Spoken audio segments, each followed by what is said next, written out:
আদেশ এবং রাসূলের নিষেধ। আল্লাহর নবীর একজন সাহাবা আমার ইবনুল খাত্তাব রাদিয়াল্লাহু তাআলা আনহু মসজিদের জুমার খুতবায় তিনি দাঁড়িয়ে বললেন, আমি যদি এমন কোন কথা বলি যেই কথাটা আল্লাহ এবং তার রাসূল বলে নাই, তাহলে আমার সাথে তোমাদের ফয়সালা কেমন হবে? একজন আনসারী তরবারি বের করে বললেন, ইয়া আমার আদরিবু উনুকা গায়রা মুসফাতি, হে ওমর, আপনি যদি কোরআন এবং হাদিসের বাইরে এমন কোন ফতোয়া দেন, আমার তরবারি দ্বারা আপনার ফয়সালা হয়ে যাবে। ওমর ইবনুল খাত্তাব রাদিয়াল্লাহু তাআলা আনহু আনসারী সাহাবার এইরকম ব্যবহার দেখে আশ্চর্য হয়ে গেলেন। তিনি বললেন, তোমাদেরকে নিয়ে আমি আল্লাহর কাছে গর্ববোধ করি, কারণ আমার রাসূল এইভাবে সাহাবীদের প্রশিক্ষণ দিয়েছেন। ওমর ইবনুল খাত্তাব বলেছেন, ইয়্যাকুম আদহাবার রাইয়া ফাইন্নাহুম আ'দাউস সুনানি, যারা আন্দাজ করে, রায় করে, অনুমান করে ধর্মকে বিকৃতি করে, কোরআনে নাই, হাদিসে নাই, কোরআনের কোনো পাতাই নাই, হাদিসের কোনো পাতাই নাই, যারা আন্দাজে মান্দাজে ধর্মের কথা প্রচার করে, আমি ওমর বলছি এই ব্যক্তি হলো আল্লাহর দুশমন, এই ব্যক্তি হলো কিতাবুল্লাহর দুশমন। ফাইন্নাকুম আ'দাউস সুনানি, এই ব্যক্তি হলো আল্লাহর নবীর সুন্নতের দুশমন। কোন লোকগুলা?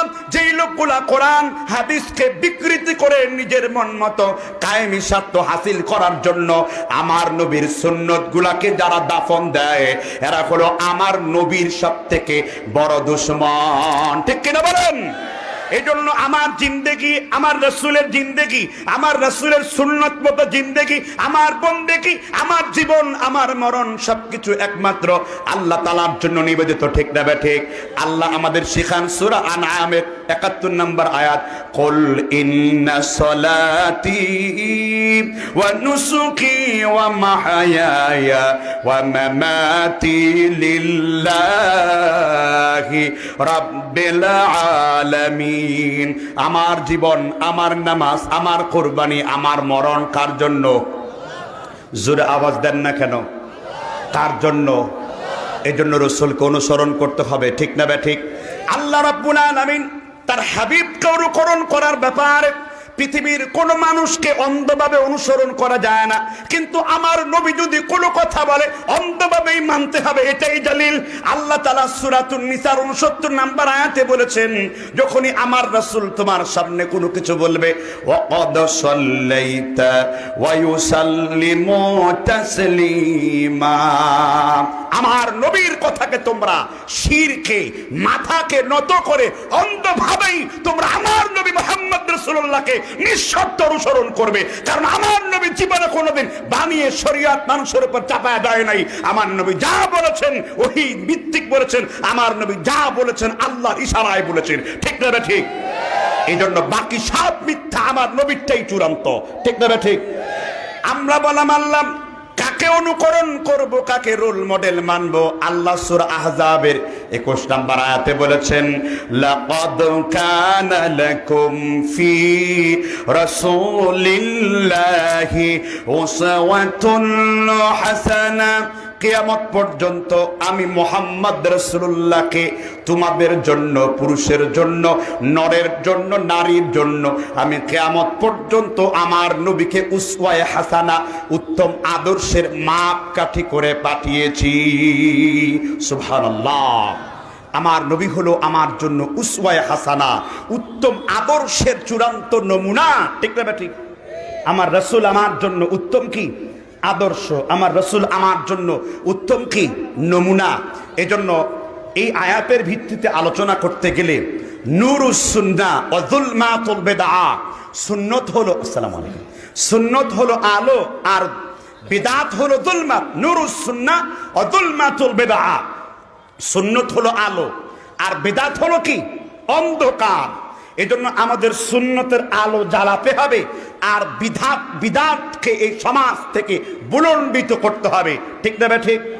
জি, আল্লাহ তাআলা সূরা নিসার 115 নম্বর আয়াতে বলেছেন ওয়া মাইয়ুশাকিকির রাসূল মিন বা'দি মা তাবায়্যানা লাহুল হুদা ওয়া ইয়াত্তাবি' গায়রা সাবিলিল মুমিনিনা নুওয়াল্লিহি মা তাওয়াল্লা ওয়া নুসলিহি জাহান্নাম ওয়া সাআত মাসীরা।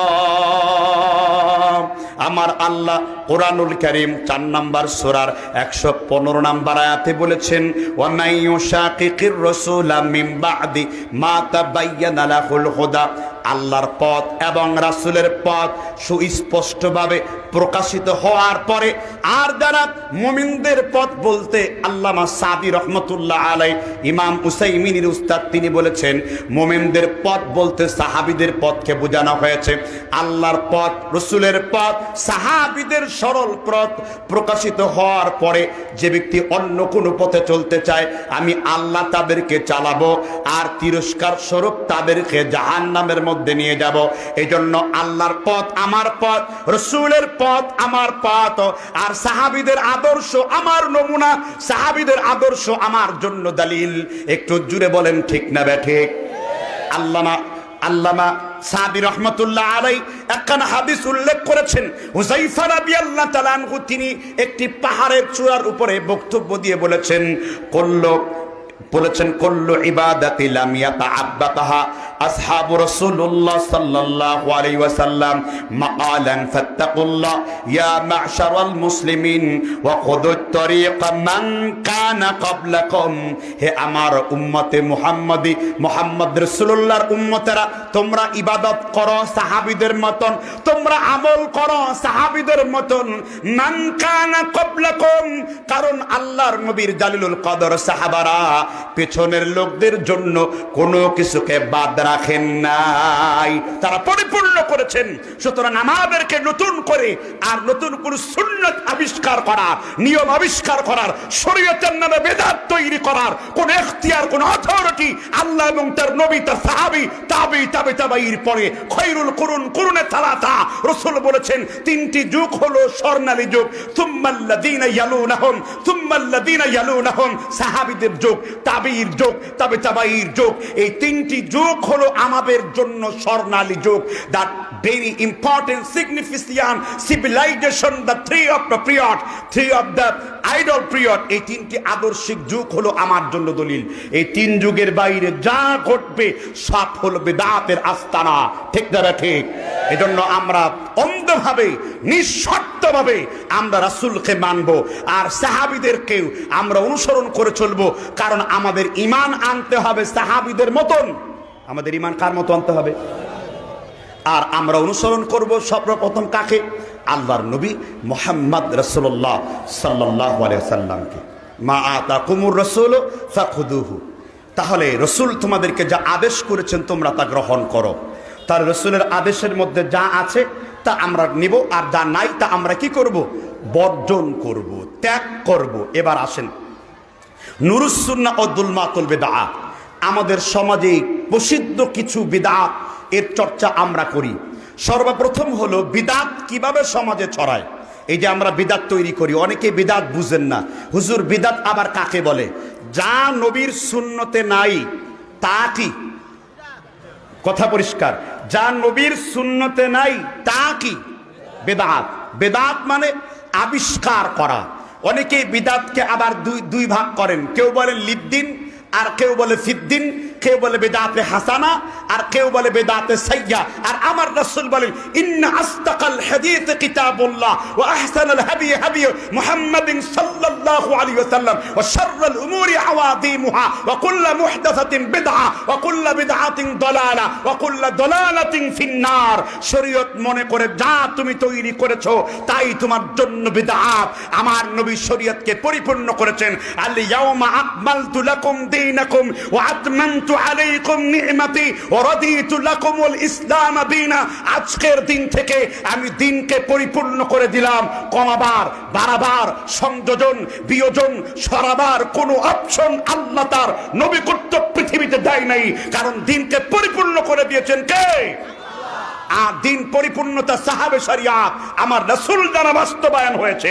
নাযালাল কুরআন ওয়া সান্না রাসূলুল্লাহ সাল্লাল্লাহু আলাইহি ওয়াসাল্লাম সুনানা, কোরআন নাজিল হলো, রাসূলের হাদিস কমপ্লিট হলো, এরপরও আল্লাহ এবং তার রাসূলের বাইরে যে যারা আমল করবে, আকীদা পোষণ করবে, তারা এই জমিনে ধ্বংস হবে বলেছেন বিখ্যাত সাহাবা ইমরান ইবনে হুসাইন রাদিয়াল্লাহু তাআলা আনহু।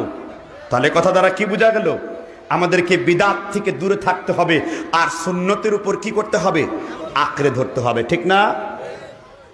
কিন্তু দুর্ভাগ্যের বিষয়, আমরা বিদাতীদের সাথে উঠা বসা করি, বিদাতীদেরকে তাফসীর মাহফিলের বক্তা হিসেবে দাওয়াত করি, আমরা বিদাতীদেরকে দিয়ে কোরআন হাদিসের বক্তব্য দেওয়াই।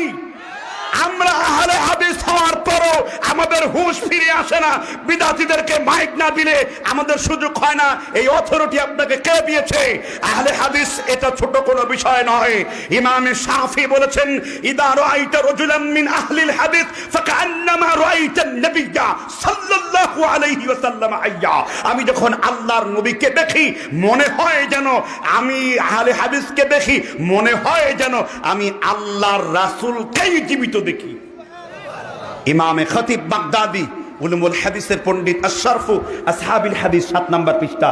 এছাড়া আল্লামা হাফেজ জুবাইর আলী জাই তার বিখ্যাত উলুমুল হাদিসের গ্রন্থ জারউ ওয়া তা'দিলের 8 নম্বর পৃষ্ঠায় তিনি লিখেছেন।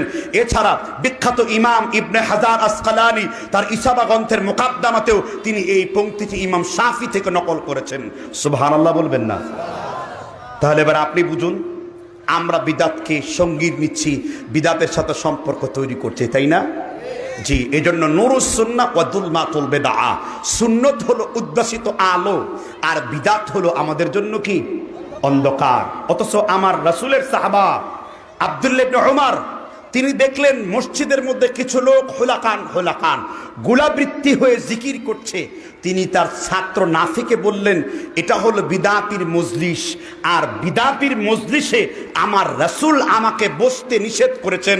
বাইহাকির একটি দুর্বল বর্ণনা এসেছে, আল্লাহর রাসূল বলেছেন, মান ওয়াক্কারা সাহিবা বিদআতিন ফাকাদ আআনা আলা হাদমিল ইসলাম।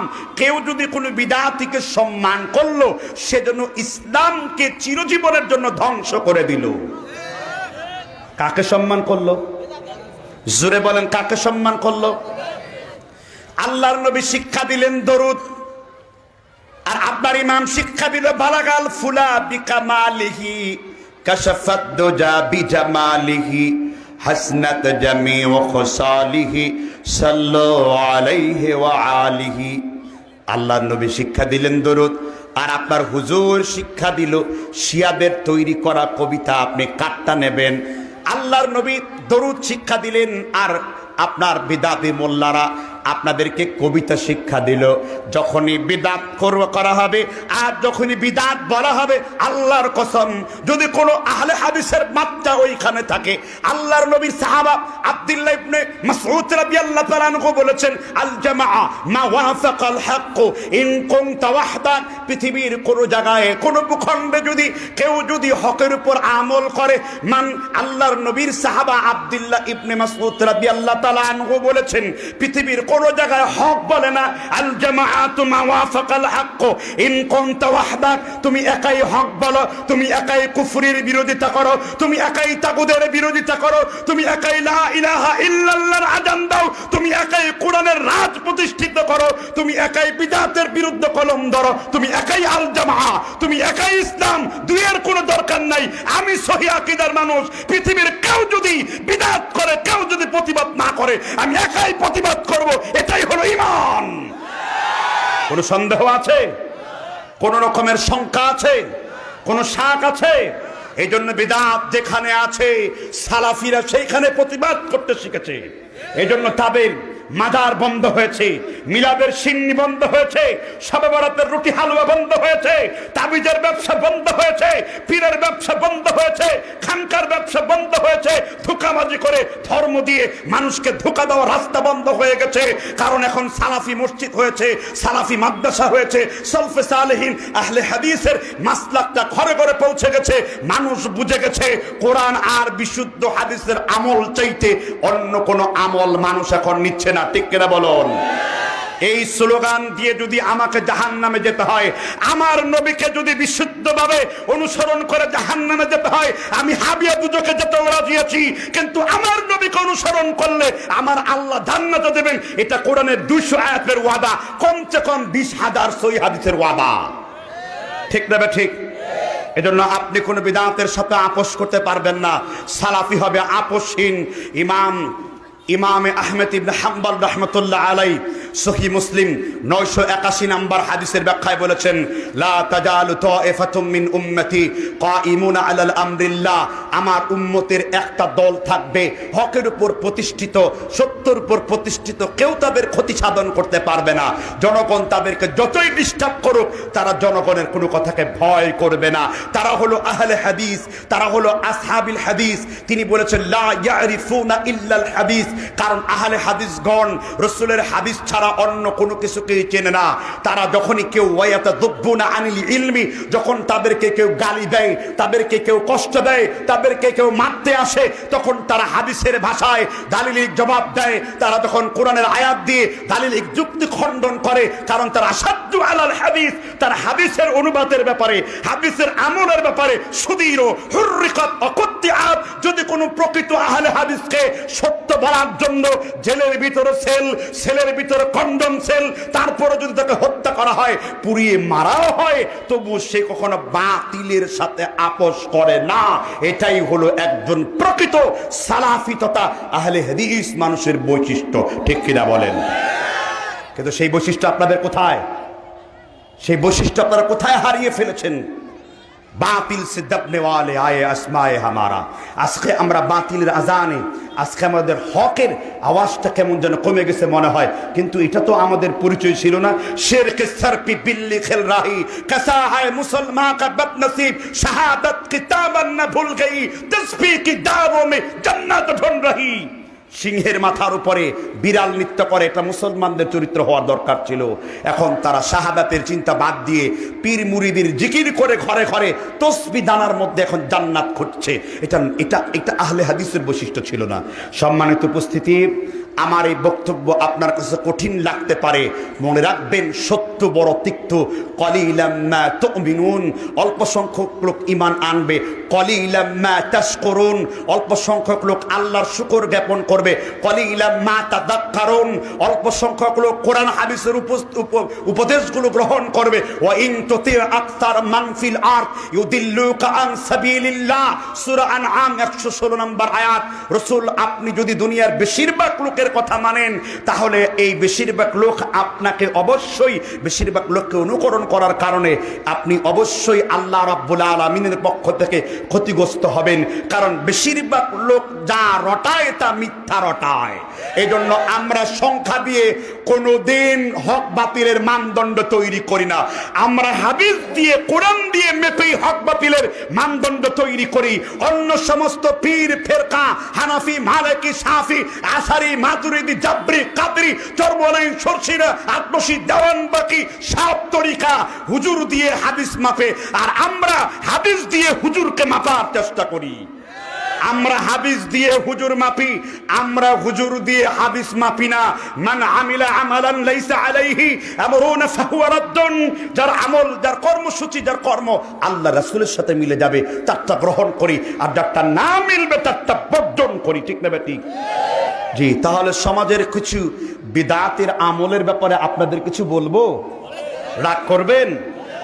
এই তো একদিকে যেমন বাংলাদেশের এক শ্রেণীর লোকেরা শবে বরাত পালন করার জন্য উঠে পড়ে লাগবে। আপনাদের এলাকায় হয়তো এগুলো নাই, আছে, হালকা পাতলা আছে। শবে বরাত, বে রে ইয়া আলিফ লাম বাতে, এই বারায়াত মানে ফার্সিতে বরকত, আর সব মানে হলো রাত্রি। তাহলে যার আরবি কোনো পরিভাষা নেই, যেমন সালাত আপনি আদায় করেন, তার কথা কোরআনে আছে না নাই? যাকাত আপনি আদায় করেন, 35টি আয়াত কোরআনে আছে না নাই? হাজ আপনি আদায় করেন, হাজের নামে একটি সূরা আছে না নাই? জিহাদ আপনি করেন, জিহাদের সূরা আছে না নাই? কিন্তু আপনি শবে বরাত পালন করেন, তার তো কোনো একটি আয়াতও নেই, লক্ষ্য কোনো হাদিসও নেই। তাহলে যার কোনো অস্তিত্বই নেই, যার কোনো আসলই নেই শরীয়তে, সুতরাং সেই ইবাদত আসে থেকে, তাহলে বুঝতে হবে এটা আল্লাহর ওহী নাই, রাসূলের ওহী নাই, ইবলিস শয়তানের ওহী থেকে তা উদ্ভূত হয়েছে। ঠিক না ঠিক? আর যদি বলি হুজুর কোরআনে তো লাইলাতুল বারায়াতের কথা আছে, তাহলে আরবিতে বারায়াত শব্দের অর্থ হলো বিচ্ছিন্ন করা। সূরা তাওবার 1 নম্বর আয়াত, বারাআতুম মিনাল্লাহ ওয়া রাসূলি, যারা আল্লাহ এবং তার রাসূলের সাথে সম্পর্ক ছিন্ন করেছে। আরবিতে বারা করা মানে হলো সম্পর্ক ছিন্ন করা। তাহলে যদি আমি আরবিতে অনুবাদ করি, লাইলাতুল বারায়াত অর্থ দাঁড়ায় সম্পর্ক ছিন্ন করার রাত, সম্পর্ক শেষ করার রাত, সম্পর্ক ত্যাগ করার রাত। এরপরে তারা যখন মানুষকে ধোঁকাবাজি দেওয়ার জন্য সূরা দুখানের 4খানি আয়াত নিয়ে এসেছে, হামিম ওয়াল কিতাবিল মুবিন, আছে একটা, ইন্না আনজালনাহু ফি লাইলাতিন মুবারাক। এই লাইলাতুল মুবারাকার ব্যাখ্যা করেছেন তাদের কতিপয় ভ্রষ্ট তাফসীর কারক। আফসোস, তারা যদি আল্লামা তকি উসমানীকে মানত, আল্লামা তকি উসমানীর পিতা ইমাম আপনার মুফতি শাফিকে মানত, তিনি পর্যন্ত এই লাইলাতুল মুবারাকার ব্যাখ্যা করেছেন হা হুনা উনিয়া বিহা লাইলাতুল কদরি। এই যে লাইলাতুল মুবারাকা বলা হয়েছে, এটা মূলত কদরের রাত্রিকে বোঝানো হয়েছে। কিন্তু একমাত্র একজন ব্যক্তি, ইকরিমা নামের একজন ব্যক্তি, এই ইকরিমা এই ব্যক্তি সর্বপ্রথম এই লাইলাতুল মুবারাকে লাইলাতুল কদরের পরিবর্তে তিনি শবে বরাত বানিয়েছে। তারা বলে থাকে যে শবে বরাতের রাত্রিতে মানুষের ভাগ্য তৈরি হয়। আর আল্লাহ বলেছেন আউয়ালু মা খালাকাল্লাহুল কলম, আল্লাহ প্রথম সৃষ্টি করেছেন কলম, আর কলম দিয়ে মানুষের ভাগ্যলিপি তৈরি করা হয়েছে। তাহলে আল্লাহ মানুষ সৃষ্টির 50,000 বছর পূর্বেই মুসলিম শরীফের 96 নম্বর পৃষ্ঠার 1 নম্বর খণ্ডের কিতাবুল ঈমানের মধ্যে হাদিসটি এসেছে। ফাতহুল বারি ইমাম ইবনে হাজার আসকালানি রাহমাতুল্লাহ আলাইহি 4th ভলিউমের 5047 নম্বর হাদিসের মধ্যে হাদিসটি এনেছেন। আল্লাহ তাআলা সর্বপ্রথম সৃষ্টি করেছেন কলম, আর কলম দিয়ে মানুষের ভাগ্যলিপি তৈরি করা হয়েছে।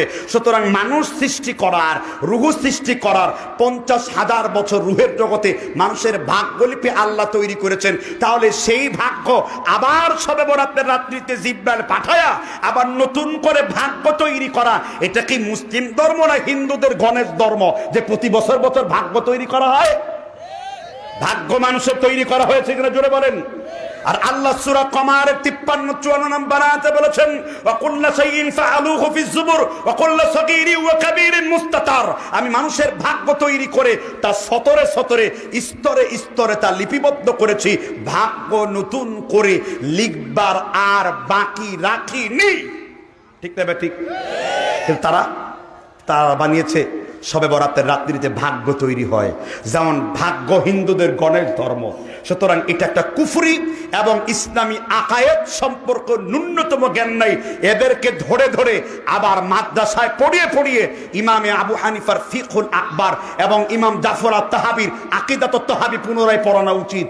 এরা তো পড়ে মাতুরিদের কিতাব, এরা তো পড়ে হলো শিয়াদের বই, এরা তো পরে হলো বাতিল জাবারিয়াদের কাবারিয়াদের কিতাবাদি। এরা বুঝবে কিভাবে? এদের তো কিতাব খুললেই শুধু সুফিবাদ আর সুফিবাদ এগুলো তৈরি করেছে। ঠিক না ঠিক? তাহলে শবে বরাতের রুটি হালুয়ার কোনো অস্তিত্ব শরীয়তে নাই। তারপরে আরেকটা বিষয় করা হয় যে হুজুর শবে বরাত বলতে কোনো কথা নাই, এই কথা ঠিক, তবে অবশ্যই তো নিসফে মিন শাবান, 15ই শাবানের ইবাদতের কথা তো আছে। ভাই সব সংক্ষিপ্ত পরিসরে সব হাদিসের দলিল দেওয়া সম্ভব নয়। আমি কোরআন হাদিসের গবেষণা করে 15ই শাবানের উপরে, নিসফে মিন শাবানের উপরে প্রায় 48টি হাদিস পেয়েছি। কয়টা হাদিস? 15ই শাবানের ব্যাপারে কয়টা হাদিস পাইছি? কিন্তু হাদিসের পরীক্ষা নিরীক্ষা পর্যবেক্ষণ করে একটি হাদিস কেউ সহি পাইনি যেই হাদিস দিয়ে কোনো ইবাদত, কোনো নামাজ, কোনো গোসল করা এগুলো আবিষ্কার হয়, এগুলো কোনো অস্তিত্বই পাই নাই। কথা বুঝতে পারছেন কিনা? তখন তারা ইবনে মাজা থেকে একখানা হাদিস বের করলো। কি? এই হাদিসের রাবি হলেন আবি খালেদ জঞ্জি। এই বেটা নিজের নাম প্রায় 26 বার পরিবর্তন করে হাত্তা ইয়ানজিলু ইলা সামা, আল্লাহ তাআলা প্রথম আসমানে আসেন শবে বরাতের রাত্রিতে, 15 শাবানের রাত্রিতে। আল্লাহ পৃথিবীবাসীর দিকে দৃষ্টি দেন, 4 প্রকার ব্যক্তির দিকে দৃষ্টি দেন না। মুসাহিনের দিকে দৃষ্টি দেন না, যে ব্যক্তি কিবর করে, অহংকার করে এবং আক্কু ওয়ালিদাই পিতামাতার নাফরমানি করে এবং ইজার কাবাইন টাকনুর নিচে কাপড় পরে, এই 4 প্রকার ব্যক্তির দিকে তিনি নজর দেন না। এইটুকুকে শুধুমাত্র নাসিরুদ্দিন আলবানী হাসান লি গৈরিহি বলেছেন। বাকি তিনি কোনো ইবাদতের কথা, এই হাদিস দিয়ে কোনো আমলের কথা এটা বলেন নাই। আপনারা কি শবে বরাত পালন করতে চান? তারপরেও কেন কাল পালন করতে চাই না? আল্লাহ বলছেন উদখুলু ফিস-সিলমি কাফা, তোমরা পরিপূর্ণরূপে ইসলামে দাখিল হও। যদি তোমার শাবান মাসের রাত্র জাগতে হয় তাহলে শুধু 15 শাবান কেন, আল্লাহর নবী মুহাম্মদ রাসূলুল্লাহ বলেছেন আফদালুস সিয়াম, সর্বশ্রেষ্ঠ সিয়াম হলো বাদা রমাদান, রমাদানের পরে হলো আল্লাহর রাসূল শাবান মাসকে তিনি এত বেশি রোজা রেখেছেন, অন্য কোনো মাসে রোজা রাখেননি। কারণ কি জন্য? কারণ রমজানকে ইস্তেকবাল করার জন্য, বরণ করার জন্য, রমজানের প্রস্তুতি নেওয়ার জন্য। তাহলে ইবাদত যখন করতে হবে, নবী যখন মানতে হবে, নবীর তরিকাকেও মানতে হবে। আল্লাহর নবী জীবনে কোনোদিন শুধুমাত্র 15 শাবান কেন্দ্র করে, কোন সাহাবা কোনোদিন 15 শাবানকে কেন্দ্র করে, কোন তাবেঈ কোনোদিন, কোন তাবেঈ কোনোদিন 15 শাবানকে কেন্দ্র করে কোন ইবাদত মসজিদে করেননি। কোন মিলাদের, এখন আবার তো শবে বরাতকে কেন্দ্র করে রুটি হালুয়া তৈরি করে, তাই না? আপনাদের দেশে মনে হয় করে না। রুটি হালুয়ার ওয়াজ এর কারণে 7 তারিখের প্রোগ্রাম ছিল আমার এই বাংলাদেশের শেষ প্রান্তে ঠাকুরগাঁও হরিপুর একটা এলাকায়। আমি কেন রুটি হালুয়াকে শূকরের পায়খানার সাথে তুলনা করেছি, এই নিয়ে আমার প্রোগ্রাম বাতিল করে দিয়েছে। আমি শবে বরাতের রুটি হালুয়া কিসের পায়খানা? শূকরের পায়খানা। এটা কেবলমাত্র হারাম। শবে বরাতের রুটি হালুয়া খাওয়া শূকরের পায়খানার মতোই কি হারাম। কেন? শূকরের পায়খানা এটা কেবলমাত্র হারাম, কিন্তু কোন বিদাতের মজলিসের খাবার হারাম তো হারামই, বরং হারামের সাথে আল্লাহর নবীর সুন্নতকে অপমান করে সে একটা হারাম খাবার উপবেশন করছে। সে 2টা গুনাহ করছে, 1 বিদাতের গুনাহ করছে, আর 2 হলো বিদাতি মজলিসের খাবার খাওয়ার মাধ্যমে সে বিদাতকে প্রমোট করে সে আরেকটা হারাম কাজ করছে। অর্থাৎ একের মধ্যে 2টা হারাম। শূকরের পায়খানা শুধু হারাম, আর শবে বরাতের রুটি হালুয়া শূকরের পায়খানা থেকেও বড় হারাম, কারণ এটা বিদাতি আমলের তৈরি করা খাবার পত্র, ঠিক না ঠিক? আর আমার রাসূল বলেছেন মুসনাদ আহমদ 10 নম্বর খণ্ড 18036 নম্বর হাদিস, আল্লাহর নবী মুহাম্মদ রাসূলুল্লাহ বলেছেন লিসাহিবিল বিদআ ইসাবান হাজ্জান উমরাতান নাফিলাতান ইয়াখরুজু মিনাল ইসলামি কামা তাখরুজু মিন শাআরাতিন আজিজ। আল্লাহর নবী মুহাম্মদ রাসূলুল্লাহ বলেছেন একজন বিদআতকারীর নামাজ, রোজা, হজ, যাকাত, নফল উমরা, হজ, যাকাত কিছুই কবুল হয় না। মহিলারা রুটির মধ্যে আটা তৈরি করলে একটা চুলকে টান দিলে যেরকম বের করে দেওয়া হয়, কোন বিদআতির আমলকে আল্লাহ তাআলা এরকম ইসলাম থেকে তাকে বের করে দেন, ঠিক না বলেন? আবার শুধু তাই না, শবে বরাতকে কেন্দ্র করে কিছু লোক আছে এই দিন গোসল করে। তাদের আকীদা হলো হিন্দুদের মতন। হিন্দুরা বছরে সারা বছর যা পাপ করে গঙ্গার পানিতে যদি স্নান করে, হিন্দুদের আকীদা হলো লোমের কোপের গোড়ায় গোড়ায় থেকে সব গুনাহ খাতাগুলা ঝরে পড়ে। আমার বাংলাদেশের অনেক লোক আছে জীবনে পশ্চিম দিকে আসার পর্যন্ত খায় না, আল্লাহর ঘর মসজিদে কোনোদিন গমন করে না, রমজান মাসের একটা রোজাও পর্যন্ত রাখে না, কিন্তু শবে বরাত আসলে পরে সুন্দর জামা কাপড় পরে ওই দিন গোসল করে। তাদের আকীদা হলো ওই দিন 1 ফোঁটা পানি যদি আপনি গোসল করেন, প্রত্যেক লোমের গোড়ায় গোড়ায় থেকে পানিগুলো নাকি ঝরে পড়ে। তাহলে হিন্দুদের আকীদা হলো গঙ্গায় গোসল করলে পানি গুনাহ খাতা ঝরে পড়ে, আর মুসলমানদের আকীদা হলো শবে বরাতের রাত্রিতে গোসল করলে গুনাহ খাতা ঝরে পড়ে। আকীদা কিন্তু ঠিকই আছে, ঠিক না ঠিক? শুধু নামটা পাল্টায় আছে নাকি? এই সমস্ত কথা লেখা আছে মুকসিদুল মুমিনিন, নিয়ামুল কোরআন, আমালুল কোরআন, এরকম বাজারের কিছু বই আছে। আজকে বাসায় যে এই মুকসিদুল মুমিনিন বইকে আগুন দিয়ে পুড়িয়ে ছাই বানায়া হয় পানিতে ফেলে দেবেন, আর নয় কবরস্থানে দাফন করে দেবেন, কারণ ওইতে লেখা আছে এই ধরনের কুফরি শিরকি কথাবার্তা। আবার তারা একটা দলিল দেয়, আল্লাহর রাসূল উহুদের ময়দানে যুদ্ধ করে তার দাঁত ভেঙে গেছিল, এই জন্য নবীজি রুটি হালুয়া খাইতেন। নবীজি উহুদের ময়দানে কি করে দাঁত ভাঙছে? জোরে বলেন, কি করে? আর আপনি যে যুদ্ধ না করে রুটি হালুয়া খাচ্ছেন, আপনার দাঁত কয়টা ভাঙছে মিয়া? আপনি ওই যুদ্ধের কথা এনে এইখানে নিছেন। আপনি যদি তরবারির যুদ্ধ করতেন, ওয়ালামু আন্নাল জান্নাতা তাহতা ফি যিলালিস সুয়ুফি, জেনে রেখো জান্নাতটা হলো তরবারির নিচে। সুবহানাল্লাহ। বুইস্তামা বাইনা ইয়াদাই সাফি দিল্লি তাহতা রুমহি, কিয়ামত পর্যন্ত বল্লমের নিচে আমি রাসূলের রিজিক রেখে দেওয়া হয়েছে। কিতাবুল মাগাজি 4020 নম্বর হাদিস, 2 নম্বর খণ্ড, সহিহ বুখারী থেকে হাদিসটি বর্ণিত। তাহলে এইবার আপনি বলেন, আপনি রসুল মানলেন, রসুলের তরিকা মানলেন না, আপনি যুদ্ধ করলেন না, আপনি লড়াই করলেন না, দাঁতও ভাঙলেন না, দাঁত ভাঙার সুন্নত আপনি নিলেন না, রসুলের মাথার হেলমেট ভাঙার সুন্নত আপনি নিলেন না, আপনি নিলেন রুটি হালুয়ার সুন্নত। তার মানে রুটি হালুয়ার সুন্নত করতে তো কষ্ট হয় না। এই জন্য বাংলাদেশের যেগুলো কবর পূজারি, যেগুলো মাজার পূজারি, এরাই কেবলমাত্র শবে বরাতের রুটি হালুয়াতে বিশ্বাসী। ঠিক কিনা বলেন? আমাদের কোন মা বোন জানো আজকে যারা বক্তব্য শুনেছে, আমার কথা যদি তাদের কর্ণকুহরে পৌঁছে থাকে, আল্লাহকে সাক্ষী রেখে বলেছি, আল্লাহর রাসূলের হাদিসকে সাক্ষী রেখে বলেছি, কোন মা কোন বোন যদি সে কোন মাযহাবের হয় আমার জানা নাই, কারণ এটা এমন কোন ইখতিলাফি মাসআলা নয় যেটা আলা সদরিহি না তাহতাতুস সুররা, এটা কি বুকে হাত বাঁধা না নাভির নিচে, এটাকে তাকবীরাতুল ঈদাইনে 6 তাকবীর না 12 তাকবীর, এটাকে মাদ্দা বিহা সাউতাহু না খফাদা বিহা সাউতাহু, জোরে আমিন না আস্তে আমিন। আমি এমন কোন মাসআলা নিয়ে আপনার সামনে বসিনি, আমি এমন বিষয় নিয়ে কথা বলছি যা সর্বমহলের কাছে, সর্বশ্রেণীর আলেমদের কাছে, যার কিতাবাবির জুর আছে, যার লেখাপড়ার বিদ্যা আছে, যে ফতোয়ার কিতাব পড়ালেখা করেছে, যে উসুল হাদিস পড়ালেখা করেছে, এরকম সমগ্র বিদ্যানের মতে এই শবে বরাত পালন করা, শবে বরাতকে কেন্দ্র করে রুটি হালুয়া তৈরি করা। আবার শবে বরাতটা আসছে কোত্থেকে জানেন? অনেকে শবে বরাতে আতশবাজি বাজায়, দেখছেন কিনা?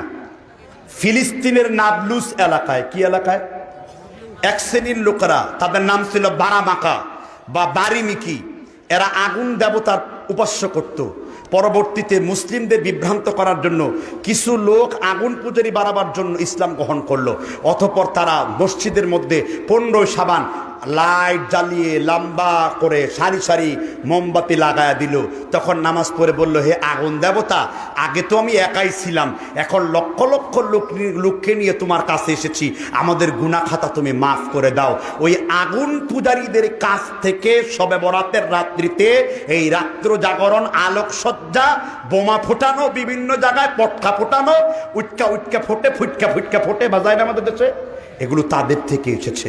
এই হলো অল্প সময়ে শবে বরাত সম্পর্কে আমি নথি দিলাম। এর পরেও যদি কোনো মায়ের পুত্র কোনো হাদিস দ্বারা, কোনো দালিল দ্বারা শবে বরাতের ইবাদতকে মসজিদের কোণে বসে সাবেত করতে পারে, আল্লাহর কসম করে বলছি, আমি শবে বরাতের সবথেকে বেশি রুটি হালুয়া খাওয়ার ফতোয়া দেব। কিন্তু আজ পর্যন্ত কোনো ব্যথা এই পর্যন্ত দেখাতে পারিনি। যদি আমার কথা মজা না লাগে, আল্লামা তাকি উসমানীর ফিকহে মাকালাত 5ম খণ্ড 148 পৃষ্ঠা উল্টিয়ে দেখো, তিনি বলেছেন শবে বরাতের কোনো হাদিস নেই ইবাদত সবুত হওয়ার জন্য। কিন্তু শাবান মাস যেহেতু ইবাদতের মাস, পুরা শাবান মাসটাই আপনারা বেশি বেশি রোজা, বেশি বেশি আপনি ঈমান এবং ইসলামের উপর ইবাদত করবেন। এটাই আমার রাসূলুল্লাহ সাল্লাল্লাহু আলাইহি ওয়াসাল্লামের শিক্ষা। আল্লাহ তাআলা আমাদের বুঝবার তৌফিক দান করুন। খুব রাগ করতেছেন কথা শুনে? খুব খারাপ লাগতেছে? কয় হুজুর খারাপ তো লাগবেই, যেই দেশে মিথ্যা ওয়াজ চলে। মিথ্যা ওয়াজ চলে না আপনাদের দেশে? আমাদের দেশে একজন বক্তা ছিলেন, তিনি ইন্তেকাল করেছেন, আল্লাহ তাকে হেদায়েত দান করুন। প্রায় সময় মাহফিলে বসে মিথ্যা ওয়াজ করতেন। এই শবে বরাতকে হালাল করার আর একটি দায়ী হলো যে পেছনের লোকেরা একটু সামনে চলে আসেন না, যে পেছনে যারা বসে আছেন একটু সামনে আসেন, পেছনে যারা আছেন একটু সামনে আসেন। জি ভাই, একটু জায়গা করে দিন, জায়গা করে দিন। জি জি, একটু বসুন বসুন বসুন। অনেক লোক হয়েছে, বলেন আলহামদুলিল্লাহ। অনেক লোক হয়েছে, ঠিক কিনা? ঠিক। এটা কিসের টানে? কোরআনের টানে। এই উত্তরবঙ্গ হলো ইসলামের ঘাঁটি, তাই জন্য তো উত্তরবঙ্গে এখন তাফসির মাহফিল হয় না, ঠিক না বা ঠিক? কারণ বেশি বেশি কোরআনের মাহফিল হলে তো মানুষ আল্লাহর পথ থেকে কি বলে, মাহফিল বন্ধ করেছে, করোনা বেড়ে গেছিল, তাই না? আবার মাহফিল চালু হয়েছে।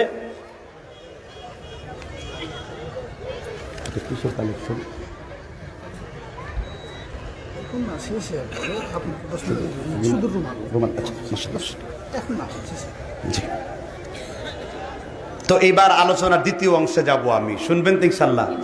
খুব তো বিদাতের বিরুদ্ধে কথা শুনলেন, তাই না? এবার বিদাতিদেরকে আপনি চিনবেন কি করে? আপনি বিদাতির চিনার দরকার আছে না?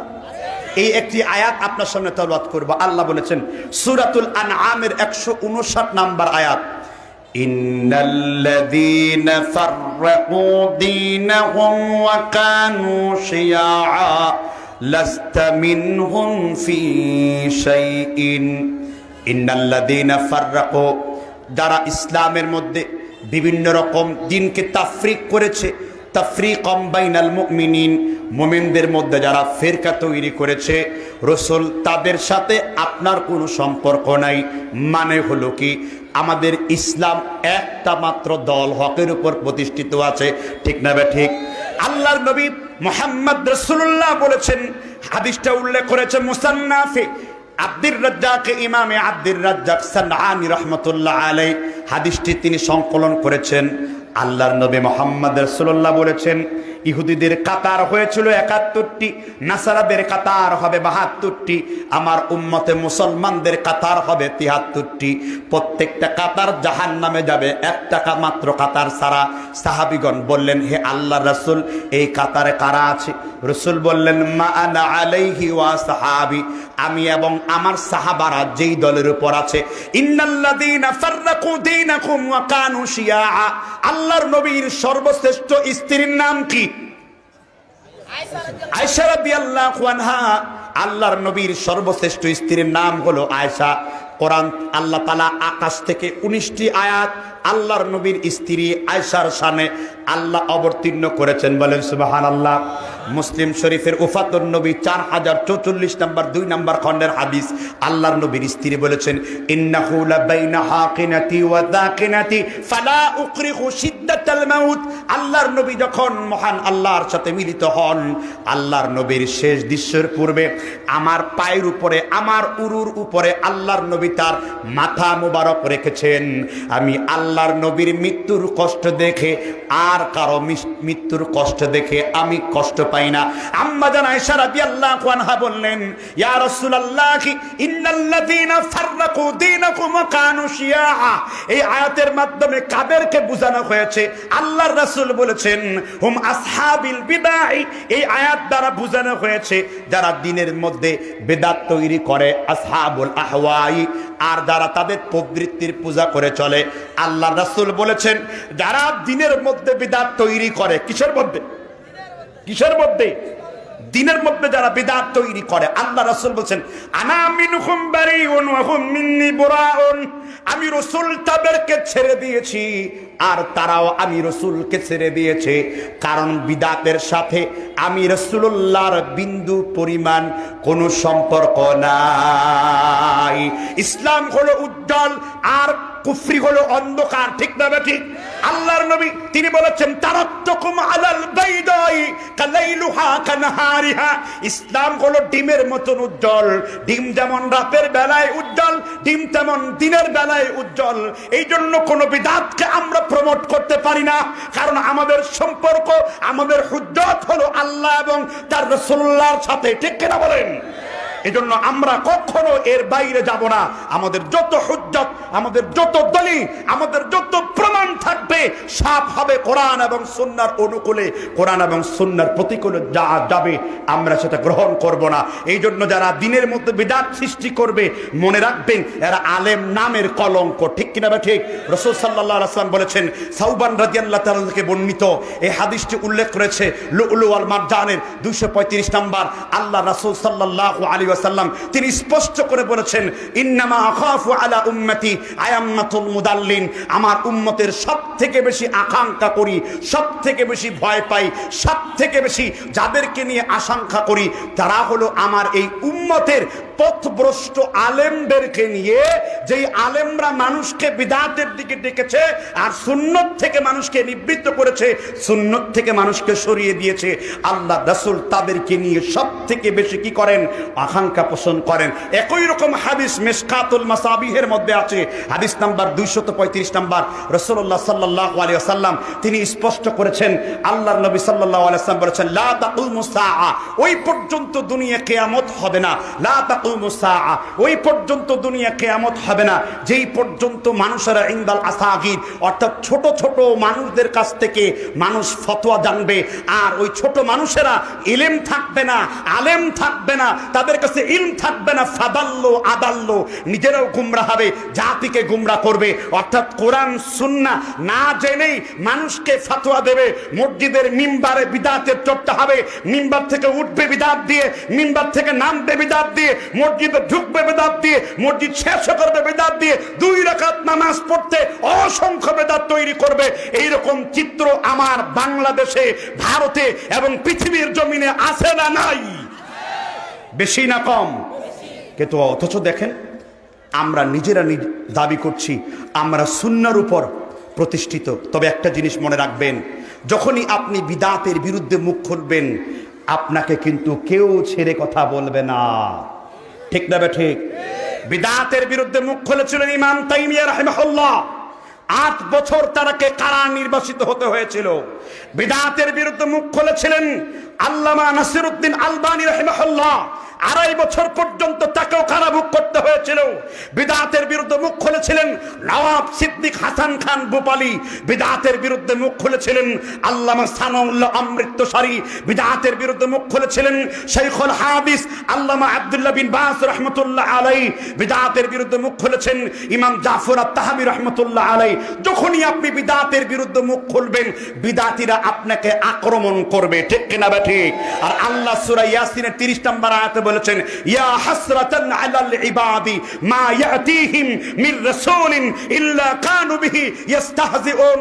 এমন কোন নবী আম্বিয়া পৃথিবীতে আসেনি যাদের সাথে তাদের উম্মতেরা হক এবং সত্য প্রতিষ্ঠিত করার জন্য তাদেরকে অপমানিত না করেছে। অপমানিত হতেই হবে। যদি আপনি মার খেতে না চান, যদি আপনি জেল খাটতে না চান, যদি আপনি জুলুম খাটতে না চান, তাহলে আপনি রুটি হালুয়াতে ফিরে যান। আর যদি আপনি হকের সাথে কথা বলেন সব বাতিলরা আপনার দুশমন হয়ে যাবে। এটাই আহলে হাদিসের নীতি। ঠিক কিনা বলেন? ইমামে আব্দুল কাদের জিলানী, জাহান্নামে তোমরা তরিকা চাপিয়েছো, তিনি গুনিয়াতুত তালিবিন বা কিতাবুল গুনিয়ার মধ্যে লিখেছেন হকপ্রাপ্ত দল 10টি থেকে 10টি ফিরকা থেকে মূলত 73টি ফিরকা তৈরি হবে। এর মধ্যে একটি মাত্র ফিরকা জাহান্নাম থেকে জান্নাতে যাবে, জাহান্নামে যাবে না, জান্নাতে যাবে। সেই ফিরকা কারা? আব্দুল কাদের জিলানী বলেছেন তারা হলো আহলে হাদিস, যারা হাদিসকে অনুকরণ করে চলে। ওয়াল্লাযীনা ইয়াতাআহাদুনা মাযাহিবার রাসূল, যারা রাসূলের মত এবং পথ ছাড়া অন্য কারো পথকে অনুসরণ করে চলে না। তাদের গালিগালাজ করবে, আমাদেরকে করে না, আমাদের বিরুদ্ধচারণ করে না। কেন করে? কারণ এই পৃথিবীতে সবাই জানে একমাত্র সালাফরাই হলো হকের উপর প্রতিষ্ঠিত থাকা, বিদআতের বিরুদ্ধে সব থেকে কঠিন অবস্থানে নেয়। ঠিক না? আমাদের চাইতে বিদআতের বিরুদ্ধে কেউ বেশি কথা বাংলার জমিনে বলে? আমাদের চাইতে শিরকের বিরুদ্ধে বাংলার জমিনে কেউ কথা বলে? উঁচু কবর, উঁচু মাজার, মূর্তি, ছবি, ভাস্কর্য নতুন করে তৈরি হয়েছে। আমাদের চাইতে কেউ এত বেশি হক কথা বলে না। যত বেশি হক বাংলার জমিনে আমাদের আলেমরা বলেছে, যত বেশি কিতাব আরবিতে পৃথিবীর জমিনে হারাম করে রেখে গেছে। আমাদের মতন কেউ আকীদার খেদমত, কেউ তাওহীদের খেদমত, কেউ হাদিসের খেদমত করে না। আজও পর্যন্ত আমাদের আলেমদের, আমাদের মুরব্বীদের, আমাদের আকাবিরদের তাফসীর হাদিস না পড়লে তোমরা তিরমিজির ঘন্টা নিতে পারো না। তোমরা আব্দুর রহমান মুবারকপুরীর কথা বলে গেছো, তোমরা সফিউর রহমান মুবারকপুরীর কথা বলে গেছো, তোমরা আল্লামা কাজী সানাউল্লাহ অমৃতশালীর কথা তোমরা ভুলে গেছো, তাহলে বোঝা যাচ্ছে যে আমরা এই জমিনে বিদআতের বিরুদ্ধে সব থেকে কঠিন অবস্থান নিয়েছি, ঠিক না বেঠিক? এজন্য নাসরুম মিনাল্লাহি ওয়া ফাতহুন করিব, সহায়তা আল্লাহর পক্ষ থেকে আসে আর বিজয়টা তার পক্ষ থেকে আসবে।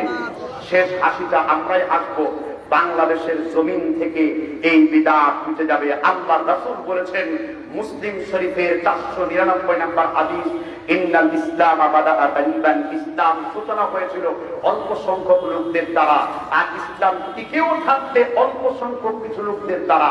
হাত্তা ইয়ারুজু ইলা জুহরিহা, সাপ যেমন তার গর্তের মধ্যে ঢুকে পড়ে, কিয়ামতের পূর্বে দুই মসজিদে ইসলাম ঢুকে পড়বে, একটা হলো মক্কার মসজিদ আর একটা হলো, কথা বলে না কেন, মসজিদে নববী। সুবহানাল্লাহ, কত সুন্দর মুসল্লি উত্তর দিয়েছে। একটা কোন মসজিদ? মসজিদুল হারাম। আরেকটা কোনটা? মসজিদুল নববী, আল্লাহ রাসূলের মসজিদ। সুবহানাল্লাহ বলবেন না? এজন্য যারা মদিনার আলেমদের সমালোচনা করে তারা মূর্খ, ঠিক না ঠিক? মদিনার আলেমদের যারা সমালোচনা করে তারা জ্ঞানহীন, কারণ ইসলাম মদিনা থেকে এসেছিল, আবার ইসলাম মদিনার দিকে ফিরে যাবে। এজন্য আপনাকে কোনটা সুন্নতি আলেম আর কোনটা বিদআতি আলেম, এই দুইটাকে শনাক্ত করে সামনের দিকে পথ চলতে হবে, ঠিক না ঠিক? কিন্তু আল্লাহ রাসূল বলেছেন তা তো হবে না, বরং অবস্থা বড় ভয়ঙ্কর হবে।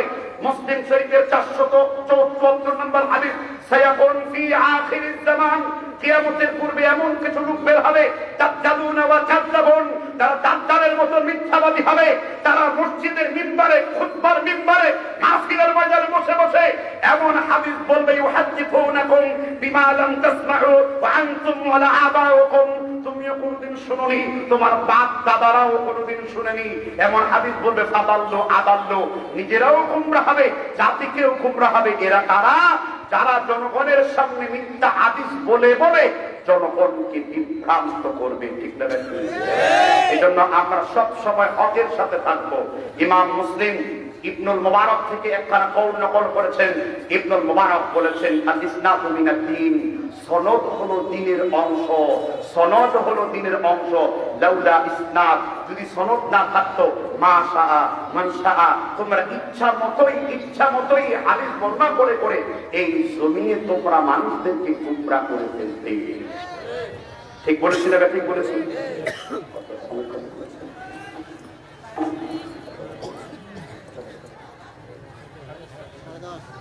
তাহলে সম্মানিত উপস্থিতি, আপনারা কি খুব রাগ করতেছেন কথা বলে? জি না, আপনাদেরকে কি কথা বলে ভালো লাগছে? জি।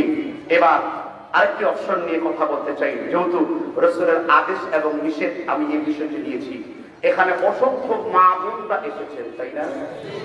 মা বোনদেরকে নিয়ে কিছু কথা বলা দরকার, পড়াই তো সংখ্যায় বেশি, ঠিক না?